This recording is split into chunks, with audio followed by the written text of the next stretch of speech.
speaking about, if I'm correct, how work is part of Avodat Hashem.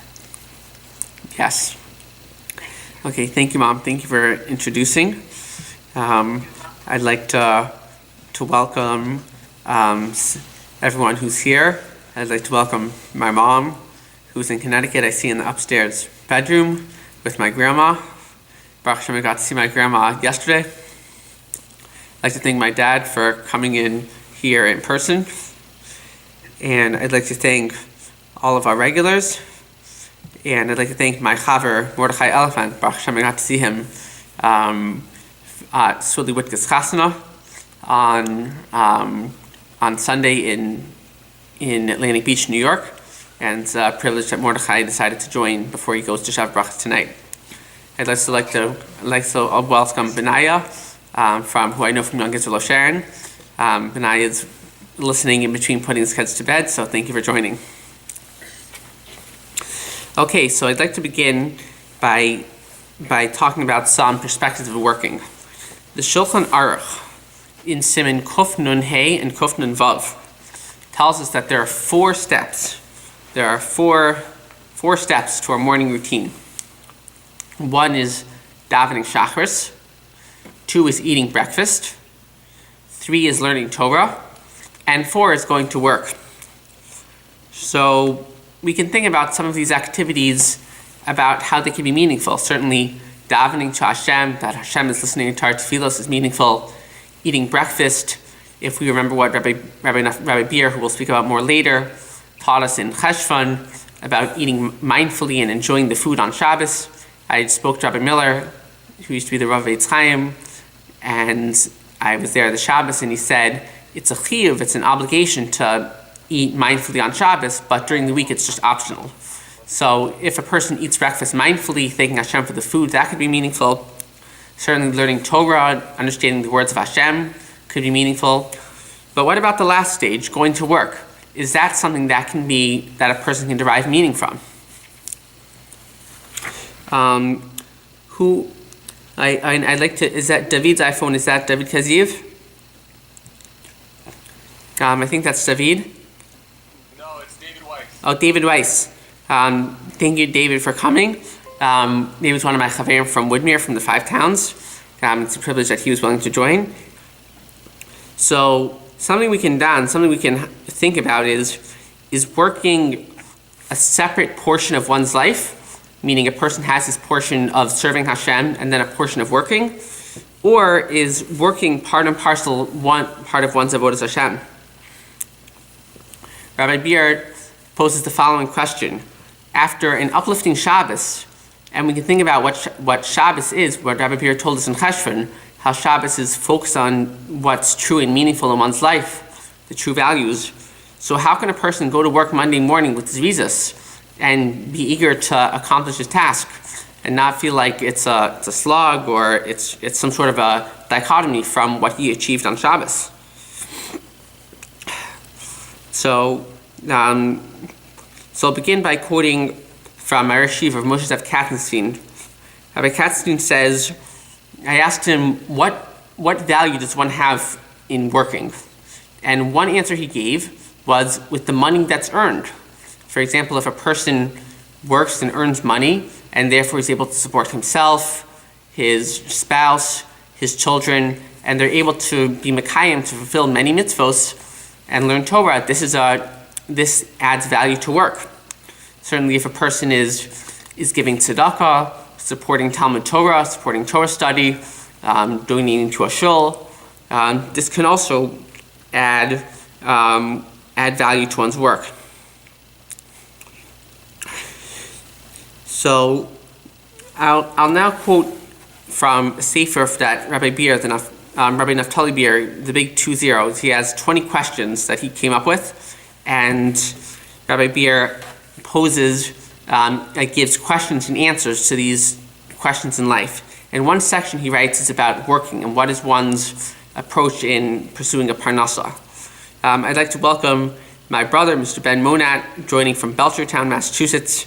It's a big privilege that Ben decided to join us tonight, and Ezra Shem will be quoting from Ben later on in tonight's session. And also welcome Mrs. Rudenstuff. Thank you. Welcome. Thank you. Thank you. And who is joining from the 404 area code? Kalman Warga. Okay, thank you, Kalman, for joining. Kalman is one of my chaverim from the 5 towns, and Kalman has been working for about 2 years, and it was very nice to see Kalman at Shuli with Kaskasin on Sunday night, and it's a privilege that he decided to join us tonight. So Rabbi Beer, the Rosh Kol in Boston, wants to propose that working is not just a separate piece of one's life that maybe he can derive value from if he uses the money properly, but that actually through working and going to work and what one achieves in pursuing a parnasa is part of his Avodat Hashem. He gives a few areas. First area is that when a person works, he's developing his capacity to give by providing his customers or people who he works with some sort of a useful good or service, or by being some sort of productive piece in the supply chain. Then he's eventually giving to some person some useful item or service. This is one way of emulating Hashem, because Hashem is a tova mitiv. Hashem is giving. Another area is patience, that a person develops is one of his midos of patience. Now, my grandfather, my mom's father, Mr. Harold Leon Brainin, who my mom has spoken about in the past on a sip of Torah, he exercised this midah of patience, because when his customers would go to him for pharmaceuticals, he would always explain slowly and carefully what the instructions were of the drugs, and even if he needed to repeat it a few times, he would always be willing to repeat it. He exercised this midah of patience. Third is utilizing our creativity. When a person uses creative talents for the good, for productive, to help other people, this is another way of emulating Hashem. I'd like to open it up to anyone who would like to comment if you've seen any examples of some of these areas in your own work or your own life, or if there's anything you'd like to share. I remember you telling me your father, as a pharmacist, had that similar trait that my father had of patience. He did. Yes. Yeah, even with children. If he used to like to make things out of scraps for kids, and he had such patience with them. But, the other thing is, I think working enables you to be a good Avodat Hashem, because if you don't work and you don't have sustenance, which work is really for, you just can't do all the things that Hashem would require of you. You'd be weak, frail, and you could do very little of the mitzvot. Right. Thank you, Mrs. Rudenstein. And I think that's a chiluk of like what we were saying earlier from Mekatzin, that a value a person has in working is that it can support a Torah lifestyle. As the famous Mission Avos says, Ein Kemach Ein Torah, that if there's no flour, there's no Torah. Now, I'd like to discuss the fourth area Rabbi Beer discusses, and this is the one we'll spend the most time on, Be'ez Hashem. We're familiar, the Gemara in Shabbos has several questions that a person's going to be asked in the Olam Ha'emes, in the world of truth, and one of them is, Nasata be'emunah. Did you do business honestly? That's the first question that's asked of a person in the Olam Ha'emes, in the world of truth. Did you do business honestly? Now, Rabbi Beer says, he expounds on this, and he says that there's really two additional questions that Nasata be'emunah is. One is, did a person realize that Hashem is his partner? Did a person realize that Hashem is his partner in work? For example, we find in the Torah by Yosef HaTzadik, the B'tachon Ha'alain brings that Yosef HaTzadik, when he was Shem Shemayim Shagah B'Piv, he felt like he couldn't lift a finger without Hashem's help. He needed Hashem's help for everything in his life. That's why Yosef HaTzadik was constantly quoting and referencing Hashem in his speech, as we find in the Torah. Rabbi Katzstein told me that one challenge for a working person is to recognize that the parnasa is from Hashem. because a working person is going out and physically doing labors, and he could be inclined to think that he got the money because of his own work. But really, an asayon and a challenge for a working person is to believe that the parnasa is coming from Hashem, even though a person is putting forth the shtadlus, putting forth the effort. Certainly in the 8th bracha of Shmona Esrei, when we say Baruch Aleinu, the bracha of parnasa is an excellent time for a person who's working, or any person, but certainly a person who has this added challenge of going out for his own bread and earning it, to still ingrain himself that it's Baruch Ata Hashem Mevarach Hashanim, that Hashem is the one who gives parnasa. Rabbi Beer quotes the Drash Zaran on Devarim Parak Ches Pasuk Zayin, famous pasuk, that the Torah warns against the following approach that one might have: Kolchi v'atzim gadi asali esachayil azeh, that my strength and my power and the strength of my hands got me this wealth. And how important it is to avoid this mentality, thinking that a person's own strength got it for him, rather to believe that Hashem is the one who is ultimately delivering the parnasa. Rav Moshe Feinstein in Darash Moshe, he says that the Asaras HaDibros established Hashem as a Kol Yachol.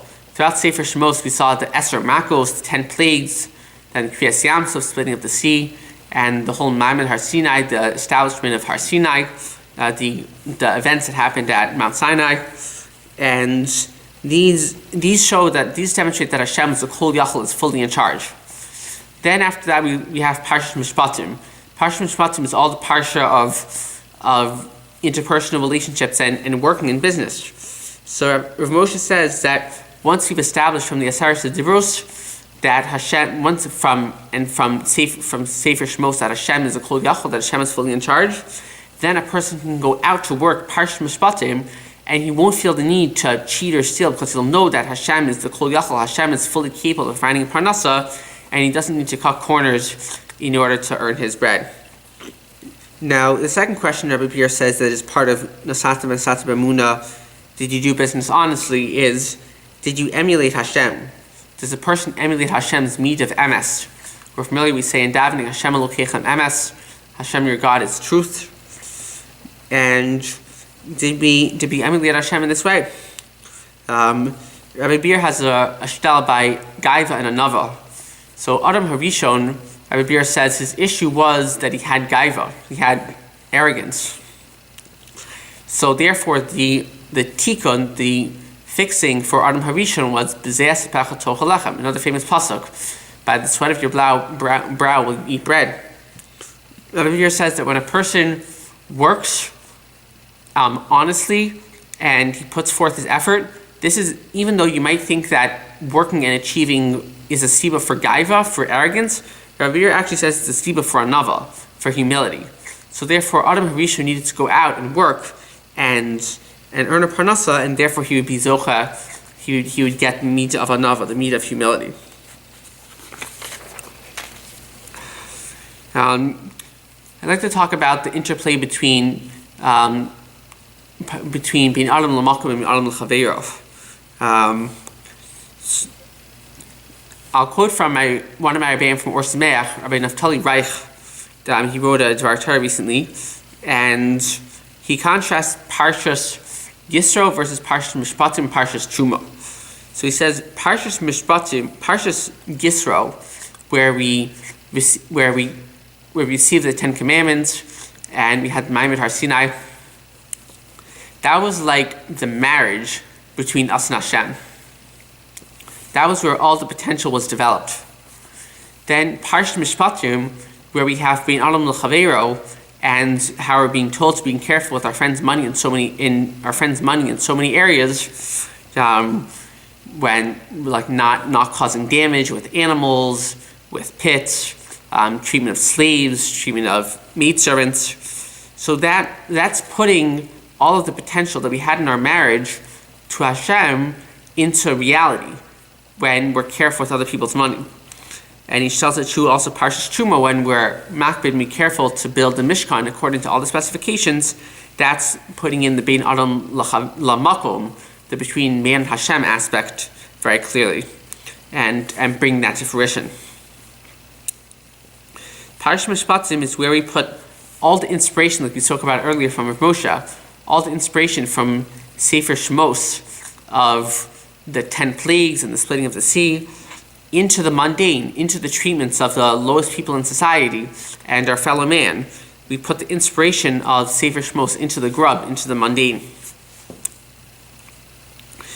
Rashi, in the beginning of Parsh Mishpatim, says that the Sanhedrin was Eitel the Mizbeach, or the Mishkan.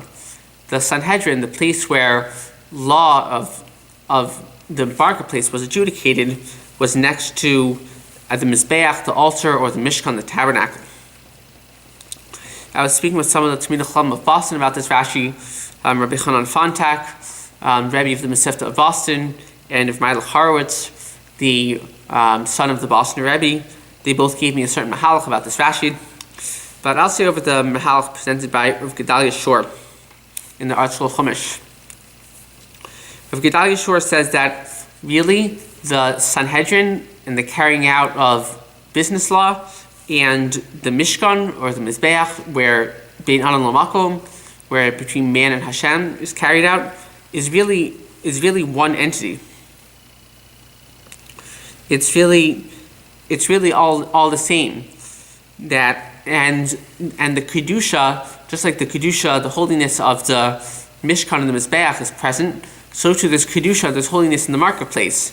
How is that kedusha manifest? By keeping the halachos, by making sure not to damage other people, and being careful with other people's money. I saw in the Mashgiach of Shlomo Volba's Sefer, Rabbi Katzkin's Rebbe, in Shirei Chumash, he says the same yisod.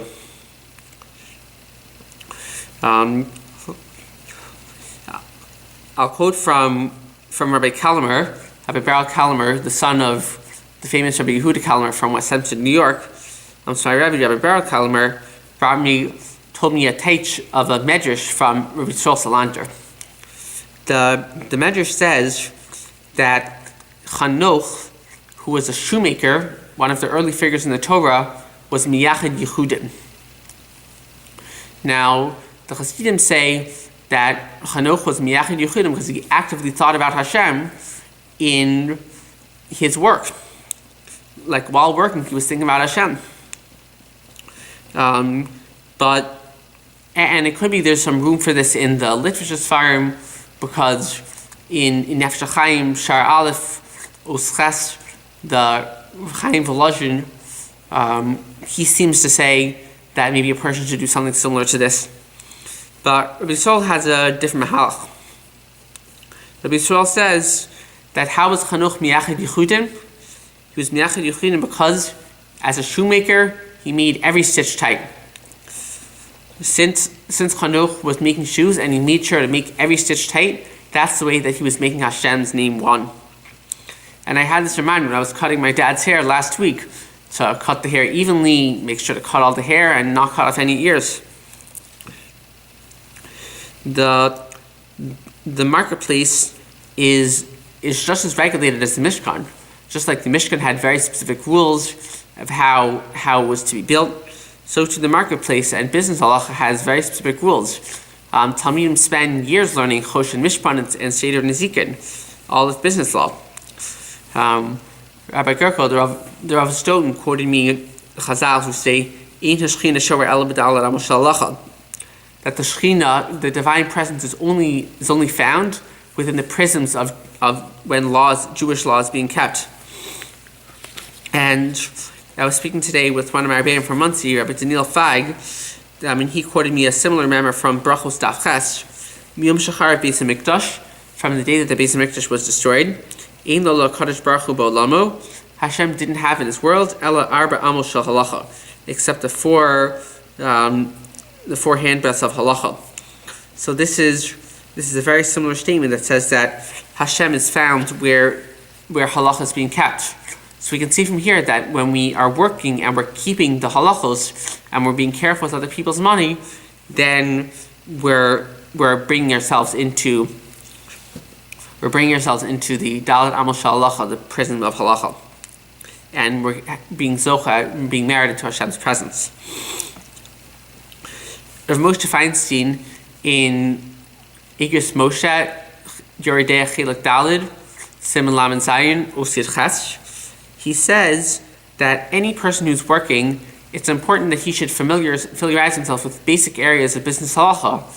Therefore, he'll be able to ask shilas when they come up. He doesn't need to be a baki and expert in every detail, like every detail of ribis or genev gzela, stealing, but he should be familiar enough to know and be able to ask shilas and be able to ask questions when they come up. Do we have any comments about this segment so far?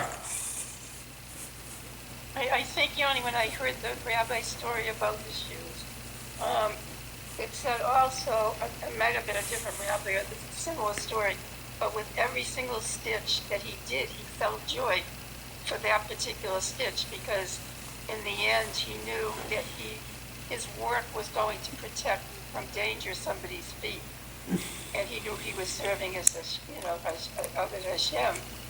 And the conclusion was that every mundane thing that you do, you should find joy in it, because if you're cooking or washing a dish, you are providing sustenance for somebody's life. Thank you, Mrs. Rudin. Do you have more to say? I just want to say that was a beautiful train of thought. Thank you. Thank you. What you speak about reminds me of there was a certain family member we had that worked for a car rental, and he had to leave pretty soon because what he found was that the owner wanted him to raise the rate when he thought that the customer had more money, or would say, oh, such and such a car level isn't available, only this higher level is available.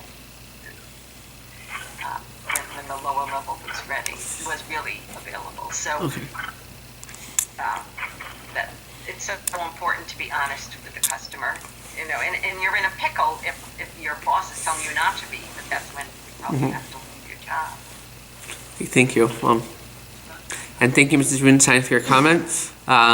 That's definitely a topic that we'll speak about. Is that when one is giving someone else a gooder service that is useful and productive for them, then that's emulating Hashem, and that's as you said, is a cause for joy.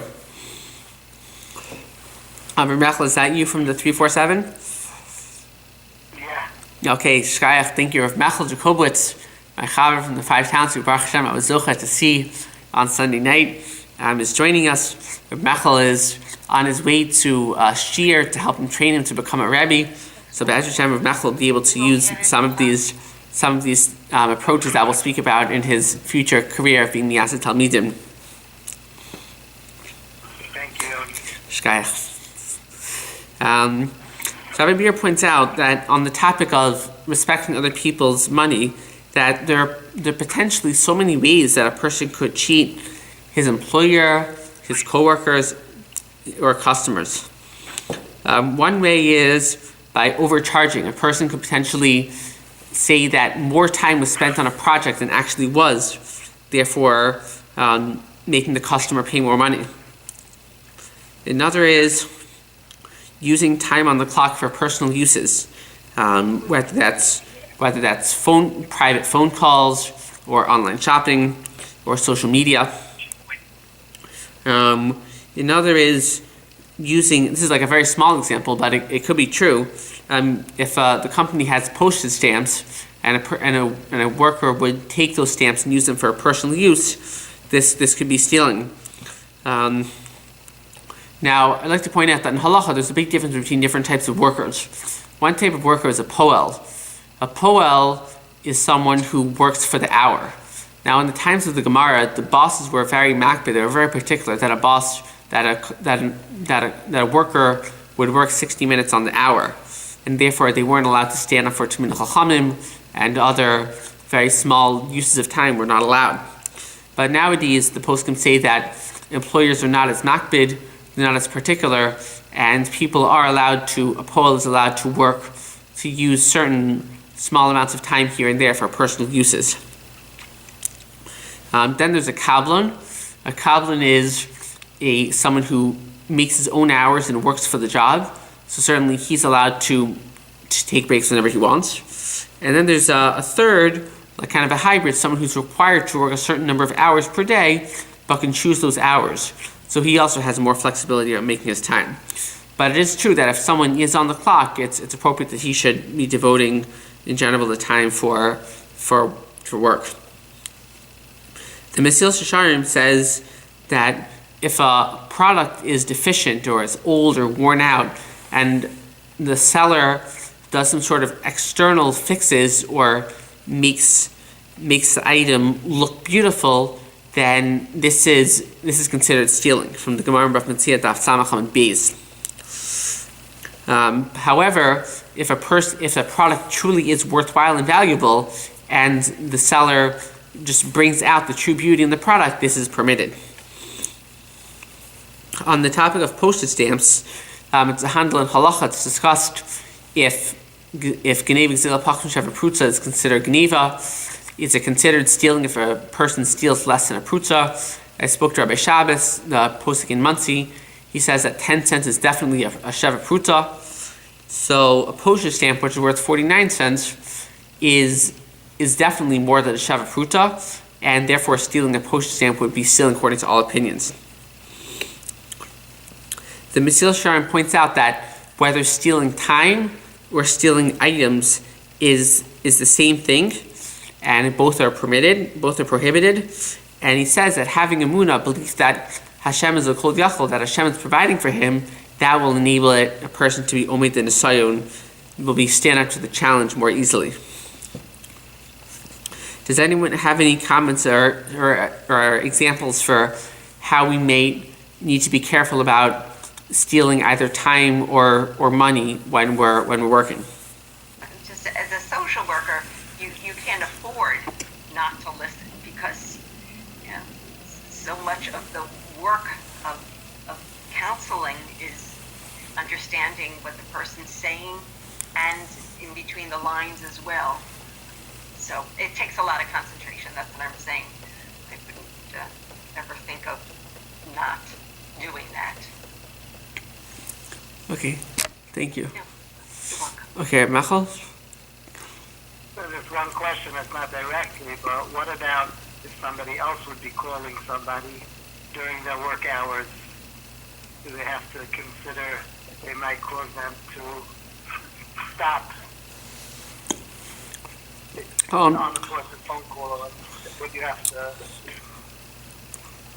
Yeah, Rebecca, I don't think that's the caller's achrayus, because there's so many different types of work arrangements. As we mentioned, there's a poll, there's a kablan. So I don't think it's the onus on the caller. If I think it's not lifnei iver. If the listener has to work, he could just say I can't listen, or he cannot pick up. I don't really think it's a problem to call someone while they're at work. You ask him? I hear. Okay. We're familiar in Sefer Bereshit with Yaakov Avinu, his work with Lavan.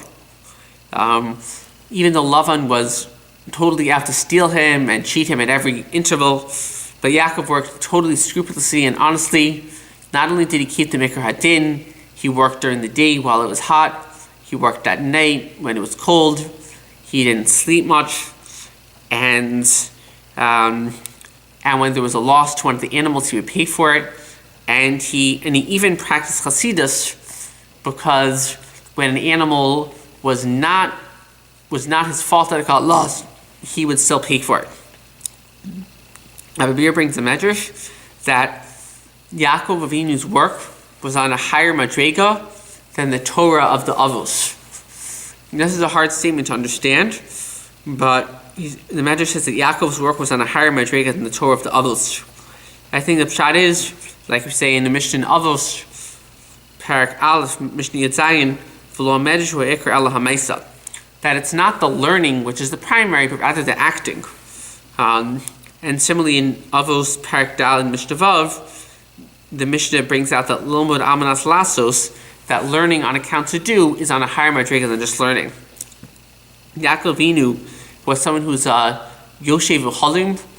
He dwelled in the tents. He was Amal Torah, and he, like Rabbi Katzin speaks about all the time, he allowed it to be mashpia on his work, and he allowed it to impact all areas of his being. And therefore, he took his learning from Medrash and he brought it onto Maisa, and he worked very honestly for Lavan. Rabbi Beer says that a person, it's incumbent on a person to be ehrlich and to be honest, even if the company is not, even if they are deceivers. Marishiv from Muncie, Ram Braun, told me over from the Chazon Ish, a teach in the Gemara in Brachos, Daf Samach Gimel Min Aleph. The Gemara is handling what is a pasuk that Gufei Torah is totally on, that the body of Torah is dependent on. And the Gemara brings the pasuk, B'chol derechachas da'ehu, that in all of your ways you should know him, know Hashem. And the Chazon Ish says that Gufei Torah means all areas of Torah that one is not actively learning in front of a sefer, but he's working, shopping, interacting with other people. That's where B'chol derechachas da'ehu, to know Hashem in all of your ways, is manifest. Rabbi Katzin quoted the Rav, the German Kehillah, Rabbi Boyer, that just like we have Glat Kosher, where there's no shaila with the lungs, so too we should have Glat Yosher, that a person should act in business when there's no shailas, there's no question of any impropriety to what he's doing. Certainly that's a midas lasidus. The Mikra Din is just that whatever a person does, as long as he knows that it's not wrong, he can do it. But Rabbi Boyer is calling people to employ midas lasidus, and even if there's even a small chance of impropriety, a person should not do it. And Rabbi Katzin quotes from Rav Hirsch, his great-great-great-grandfather, Shem Shmuel Hirsch, who says that a Yid who's working has the opportunity to make a Kiddush Hashem to both Yidden and Goyim, Jews and non-Jews, through his ehrlichkeit, through his honesty. This is the way a person can make a Kiddush Hashem. Do we have any comments about this segment? I think,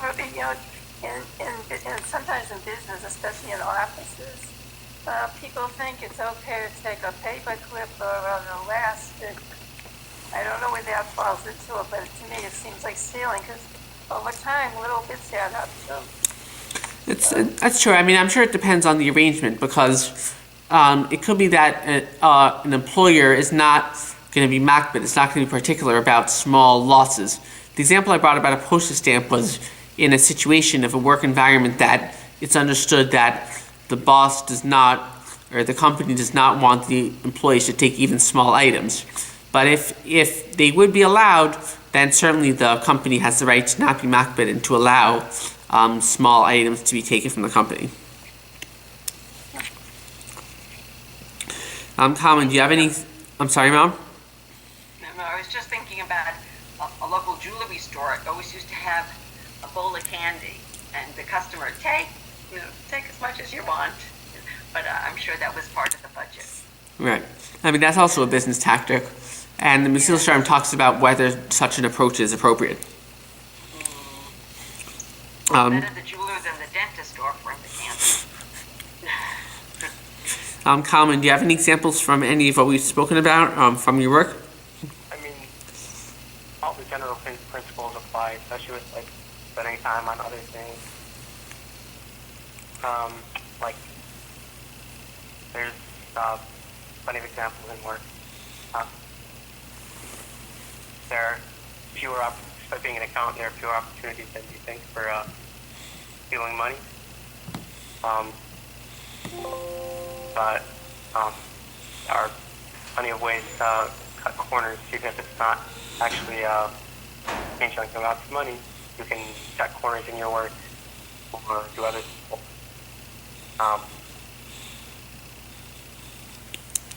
People do things the way you're supposed to be doing them, which is also not what you're being paid to do. Yeah. Okay, thank you, Calvin. Now we'll return to a topic we spoke about earlier, which is how a person can develop in his Bein Adam L'Chaver of interpersonal relationships through working. Abir gives a few examples. First off is, like I spoke about earlier, listening carefully to customers' concerns. If the customers have some sort of question, to be able to listen actively and really trying to want to help them out. 2 is doing the best you can to work them out helpfully. Doing the best one can to work with them in a helpful manner. My brother, Ben, he told me that if a person is a customer service worker, and for example, if a customer says, do you have a blue item, and the store doesn't have, so the worker should not just say, no, we don't have a blue item. They should say, we don't have blue, but we do have green. Or alternatively, we don't have blue now, but it will be shipped in next week. We can have it shipped to your home. So in this way, a person, it's not just smart business practice, but he's trying to help another person. He's emulating Hashem by doing the best he can to work with them helpfully and try to help them out and achieve what they want to achieve. And 3 is speaking to them with respect and patience. By speaking to them respectfully and with patience, this is also emulating Hashem. And those of us who remember Rabbi Miller, may remember sometimes people would speak with him, and at least I would find it to be annoying the way people would speak with him about certain topics, but he would always have respect and patience for all people who spoke with him. Rabbi Meir says, another way of saying this question is, who are we when no one is looking? Who are we when no one is looking? This is the question we're going to be asked in the Olam HaEmes, in the world of truth. Rabbi Meir says a story of someone who he feels emulates Hashem. He says the sanitary worker, the garbage man in his neighborhood in Boston, what he observed is that the garbage man would hoist the garbage onto the truck, and then if any of the garbage fell on the ground, the worker would personally step down from the truck and pick it up. Rabbi Meir felt that this worker is emulating Hashem because he didn't pick up the garbage to impress anyone or to please anyone. He just did it because he felt this was the right thing for him to do, and it would be helpful to the homeowners that there wouldn't be garbage on the street. This is emulating Hashem in doing an honest act, and not for public acclaim. Rabbi Meir also says that if a person says hello and how are you with sincerity, this is also emulating Hashem. And even if a person's job is boring, then but it's still very important for the person to maintain a pleasant disposition with all people. What was that last sentence? That it's important to maintain a pleasant disposition, to be amicable with all people, and to say hello and how are you and show interest in others. This is something that Yosef Atzadik did. The Bali Mosher say that when Yosef Atzadik asked the baker and the butler who were in the pit, what's wrong, it's because Yosef Atzadik noticed something about them. He was attuned enough and tapped into Ben Adam L'Chavero that he noticed what was wrong with them, and he felt the interest to ask them what was wrong, as opposed to a self-centered person who only focuses on themselves and won't notice what other people are doing or what they're like. Rabbi Meir quotes the Ramban, who brings down the Mechilta, who's on B'Shalach Parak Tesvav Pasuk Chavav, and the Mechilta says, anyone who's nosi v'nosi b'emuna, he deals with business honestly, like we spoke about earlier. And he gets along well with people. People look favorably to him. It's considered like someone who's mekayim the whole Torah, someone who fulfills the whole Torah. Now, I think the reason for this is like what we spoke about in El from the Rambam, that the 2 elements for making a Kiddush Hashem is dealing business honestly and having a pleasant disposition with people. These are 2 of the elements of making a Kiddush Hashem, and Kiddush Hashem is doma to the whole Torah. The Kli Yakar has a very nice word about a topic we were speaking about earlier, about the Sanhedrin being Eitzel Mizbeach. The Kli Yakar says, what's the connection of the Sanhedrin and the Mizbeach? He says, the Mizbeach, we may be familiar at the end of Parashat Yisro, we have the mitzvah to go up a ramp on the Mizbeach. We don't go up steps. And what's the reason we don't go up steps? Because the pasuk says we're Megala Erva. Rashi explains that even though the Kohen is wearing long clothes and going up steps is like a very slight revelation of skin to the Mizbeach, and the Mizbeach is an inanimate object, nonetheless, we're very careful and sensitive to avoid offending or insulting the Mizbeach, and therefore we go up a ramp where we are not Megala Erva. We don't reveal any. We're not Megala Erva. We don't reveal any skin. So to the Sanhedrin, which is Eitzel, which is next to the Mizbeach, we remember that the Sanhedrin is Eitzel and Mizbeach. We remember that when we're dealing with other people, again, the Sanhedrin is what carries out law between man and man. When we deal with other people, we should make those same sensitivities we had with the Mizbeach. We should maintain them when we're dealing with other people, and therefore we'll keep the message of the Mizbeach alive when we deal with other people. Does anyone else have any examples of people who are emulating Hashem when they're working? Just going to say the president, hopefully whoever guides our country is thinking of our country and what's best for the people, what's best for the country. Very nice. Yeah, we just had Lincoln's birthday and George Washington's birthday. I think they're remembered for caring about the country and doing what's right to give us freedom. Yeah, I mean, George Washington, famous story that he just wanted to be a private citizen and be retired on his ranch. But he felt achrayus and he felt responsibility to the nation who was calling upon him, and therefore he took the presidency. Well, that's true with Menachem Mendel Schneerson, the seventh Rebbe. He just wanted to be a private person also.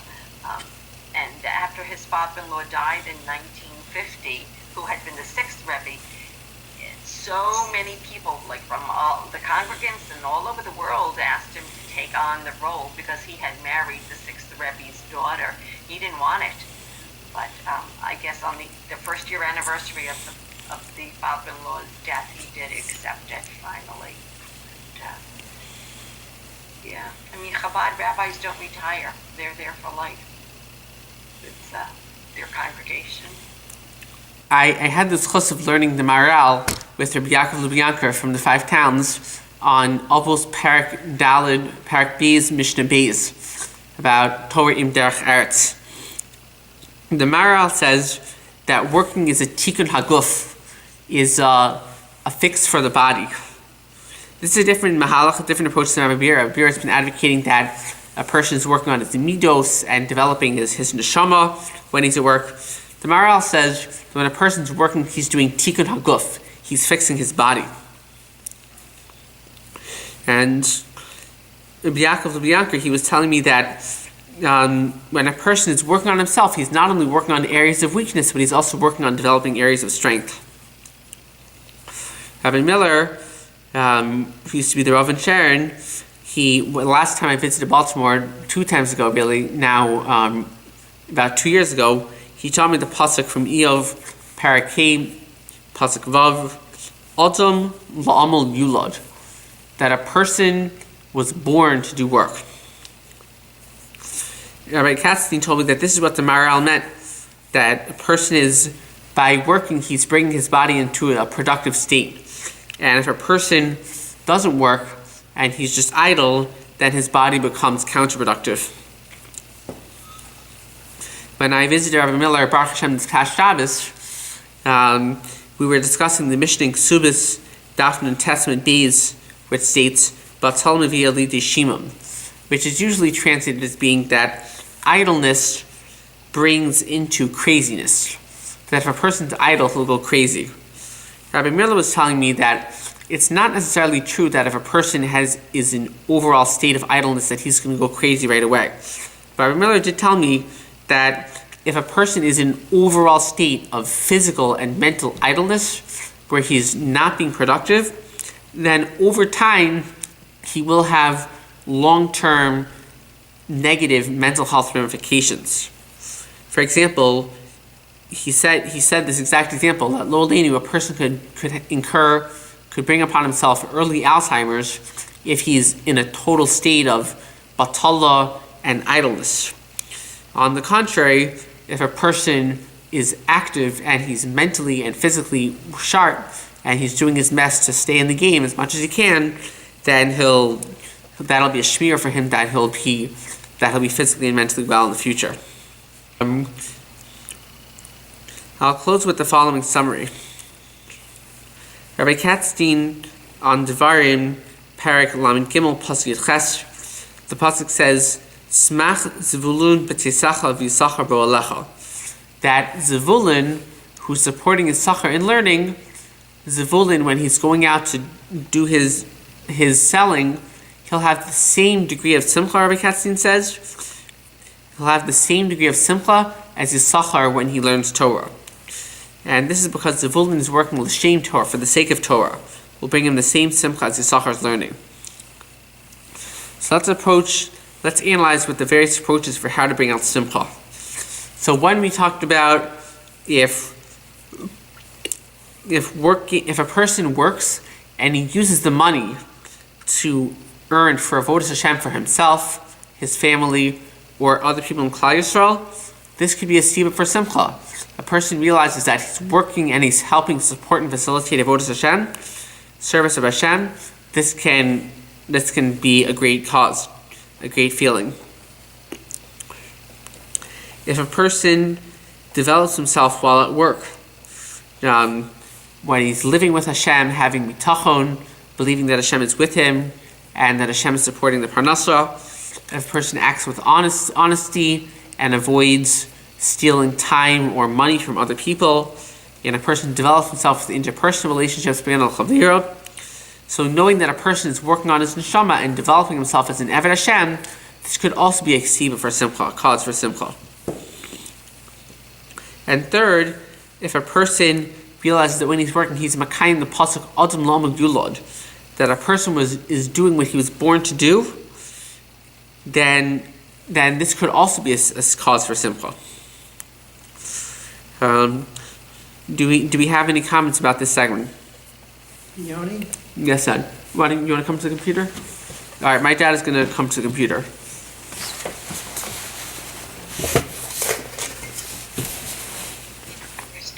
Hi, everybody. So I don't think work is optional. I mean, you only talk about all the aspects to work, but when I think of the line, 6 days shall you do all your labor, I read that as being, that's a commandment, if I'm correct about that, and not working is not an option. And when you do work, the way you satisfy any mitzvah you do with good faith and all the other requirements that go with that. Yoni? Yes, thank you. I like that. Okay, thank you, Dad, for the comment.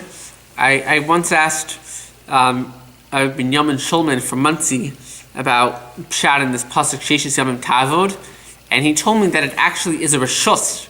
It means that if a person chooses to perform labors during the 6 days, then he has the right to do so. He has the opportunity to do so. But it's not required for a person to do melachos during the 6 days of the week. But certainly, fulfilling any mitzvah with honesty is a very important aspect. I mean, certainly we can't bring any absolute rules.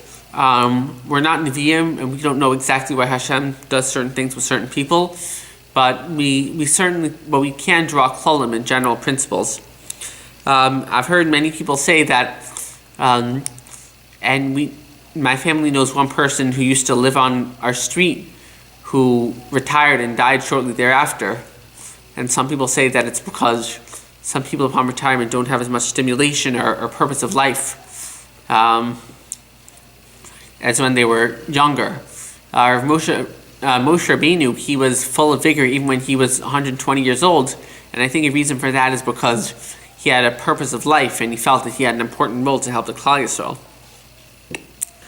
So maybe Zoche to answer Nosi v'Nosati b'Emuna in the affirmative, that we, yes, are doing business honestly. We're living with Hashem, and we're treating other people respectfully, and we're working on our midos, and maybe zocha to experience simcha, not just when we're in shul, in yeshiva, like the Shulchan Aruch talks about in the morning when we're learning, when we're davening to Hashem, when we're learning Torah, when we're eating mindfully, not just when we're doing these activities, but also when we're in the marketplace, when we're working, carrying out our business activities in stores, then maybe zocha to have the same degree of simcha and fulfillment when we're serving Hashem in the shul, in the yeshiva, in the places of perceived holiness, and also when we're in the mundane and we're bring Hashem into our everyday life. Maybe zocha to experience simcha in all areas. Thank you everyone for coming.